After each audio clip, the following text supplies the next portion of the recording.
Hello everyone! Welcome again to Rimarvin Cooking Lifestyle.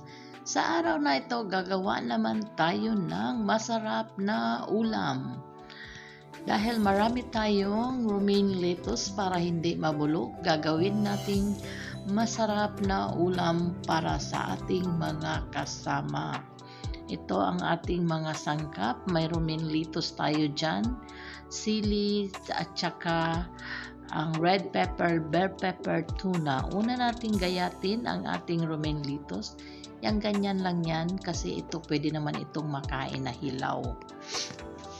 Ayan, hiwa-hiwain lang natin ng malalaki kasi pwede itong ginagawa itong salad kaya lang marami kaya lulutuin ko na lang siya para hindi mabulok sa refrigerator. Sa hindi pa nakasubscribe sa ating channel, just click the subscribe button and notification bell para ma-notify kayo sa ating mga newly uploaded recipe and video. Ayan, pag isa kang OFW dahil dapat madiskarte ka sa mga pagkain at uulamin para hindi tayo magutuban.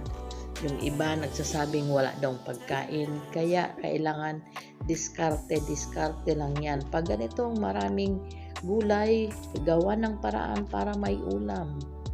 Ayan, lutuin natin yan. Yan, 1-2 sawa tayo dyan. Unlimited lettuce. Ayan, pagkatapos nating hiwain, umpisahan natin yang gisahin. Ayan, nakahanda na lahat yan. Ang ating romaine lettuce, red bell pepper, ating onion, garlic, tuna. Sa ating kawali, maglagay tayo ng mantika at painitin. Isunod nating igisa ang ating onion. Gisahin lang natin hanggang mag-translucent para lalabas yung kanyang mahalimuyak na amoy at nagpapasarap, nagpapalasa sa ating niluluto. Ayan. Tapos isunod natin ang ating garlic. Chopped garlic. Ayan, saute lang natin hanggang mag-brown din.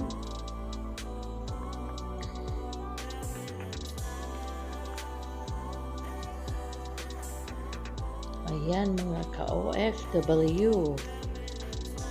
Yan, gisa-gisahin lang natin tapos isunod nating ilagay ang ating kamatis. Ayan, maraming kamatis. Pag sa Pilipinas, medyo tipid tayo sa kamatis dahil napakamahal na bilihin. Then, lagyan natin ng asin para manunuot ang lasa. Then, ang ating Maggi cubes. Pampadagdag lasa, then ang paminta.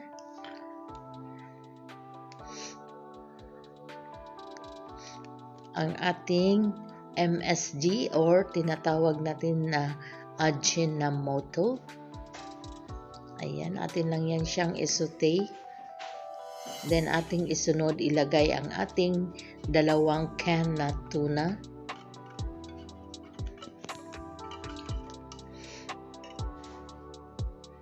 Diba? May pang-ulam na tayo dyan. Kaya, diskarte lang yan mga ka-OFW.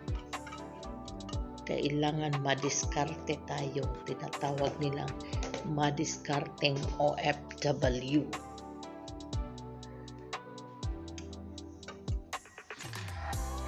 Ayan. Then, atin ang simmer ng mga few minutes.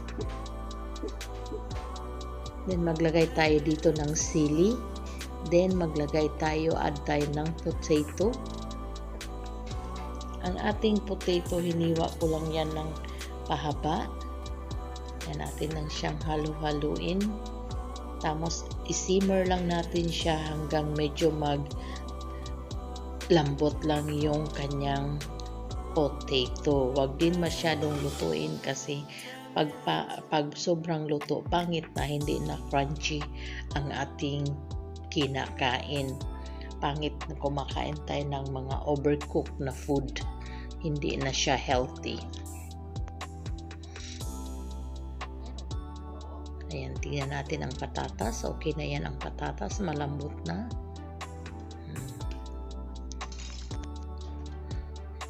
Again, sa hindi pa nakasubscribe sa ating channel, just click the subscribe button and notification bell para ma-notify kayo sa ating mga newly uploaded recipe and video.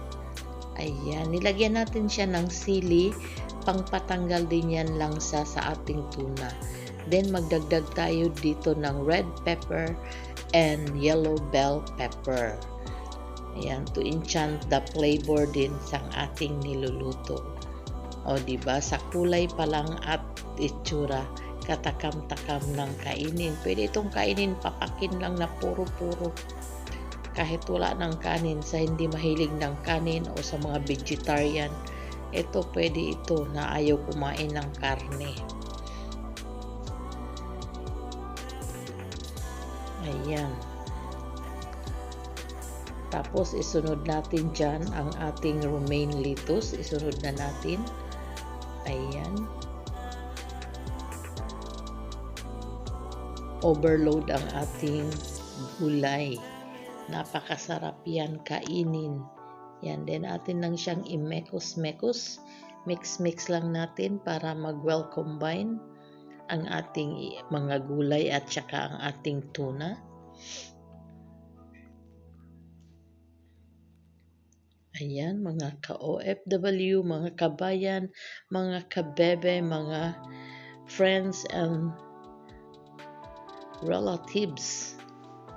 O, ayan, o, diba? Nagkahulog-hulog pa ang ating, dahil sa sobrang dami, nagkahulog-hulog ang ating romaine lettuce sa likod. Ayan.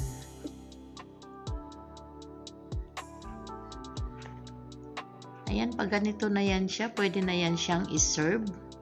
Kasi ang romaine lettuce is kahit hindi masyadong luto yan dahil kinakain naman ito ng hilaw. Yan, atin na yan siyang ganyanin. Then, pwede na yan siyang i-serve. Yan, anuhin lang natin ng mga few minutes. So, ayan, di ba? Katakam-takam ang ating ulam. May pang-ulam na naman tayo sa araw na ito, mga ka-OFW. Sana'y nagustuhan nyo ang ating inihaing recipe sa araw na ito. Ayan, bon appetit. Maraming salamat. Thanks for watching. Bye-bye. Enjoy your meal. And God bless kung saan mang sulok ng mundo, mga ka-OFW. Ingat kayong lahat at huwag kalimutang magdasal sa ating Poong May Kapal para lagi tayong gabayan sa ating pang-araw-araw na gawain dahil malayo tayo sa ating mga pamilya. Ayan, again, thanks for watching. Bye-bye. God bless and be safe.